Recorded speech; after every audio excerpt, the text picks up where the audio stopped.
നമ്മൾ ഫൈബർ ചെയ്യാൻ പോയി. പിന്നെ ഇത് ചെയ്യാത്ത ഭാഗം ഈ സൈഡ് ചെയ്തിട്ടില്ല. ബാത്റൂം ഫൈബർ ടൈൽസ് മറ്റേ പശ വെച്ച് തയ്ച്ചിട്ടില്ല. ഇതാണ് നമ്മൾ ഫൈബർ ചെയ്യാന്ന് പറയുക. ഈ കോൺക്രീറ്റ് ഇതിന് ശേഷം പരിക്കനൊക്കെ ചെറുതായിട്ടൊന്ന് പരിക്കനിട്ടൊന്ന് സ്മൂത്താക്കി കഴിഞ്ഞാൽ ഫിനിഷിങ് അതിൻ്റെ ഇതുണ്ടാവും. ഇതേമാതിരി സൈഡ് ഒട്ടിക്കും. ഇത് സൈഡാണ്. ഇത് പശ തയ്ച്ചിട്ട് നമ്മൾ പശയിൻ്റെ പശ തയ്ച്ചതിന് ശേഷം ആദ്യം പശ തയ്ക്കും. ഈ ചുമട്ടിൽ നമ്മളിങ്ങനെ പശ തയ്ച്ചതിന് ശേഷം ഇതിങ്ങനെ വെച്ച് കൊടുക്കും. എന്നിട്ട് വീണ്ടും പശ തയ്ക്കും. അത് കഴിഞ്ഞിട്ട് വീണ്ടും ഇതേപോലത്തെ സ്മൂത്തായിട്ടുള്ളത് വീണ്ടും ഇതിൻ്റെ മുകളിൽ ലെയർ ഇടും. മനസ്സിലായ? അപ്പോൾ ഇതേ കളറിൽ ചെയ്യും. പശയും കൂടി വരുമ്പോൾ ഇങ്ങനെ ഇരിക്കും. അത് അടി മൊത്തം ചെയ്യും നമ്മൾ. ഇത് വലിയ ചിലവൊന്നും വരുന്നില്ല.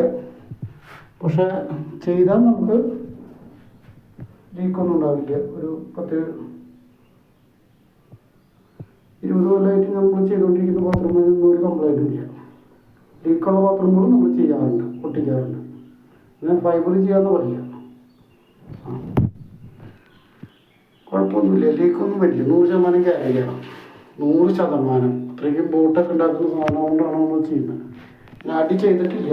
പിന്നെ അടി ചെയ്തിട്ട് ഇതിൻ്റെ ഒരു വീഡിയോ കൂടി ഞാൻ വിടുന്നുണ്ട്. അതിനപ്പം വർക്ക് ചെയ്തുകൊണ്ടിരിക്കുമ്പോൾ നമുക്കൊരു വീഡിയോ ഒന്നും എടുക്കാൻ പറ്റില്ല. അതുകൊണ്ടാണ് നമുക്ക് പണിയുന്നത്. അതാണ് നമ്മളിപ്പോൾ എടുത്ത് കാണിച്ചു തരുന്നത് കേട്ടോ. Okay, thank U. എൻ്റെ പേര് സുരേന്ദ്രൻ. 98 46 17 50 95. എൻ്റെ ഫോൺ നമ്പറാണ് 98 46 17 50 95. സുരേന്ദ്രൻ. Okay, thank U.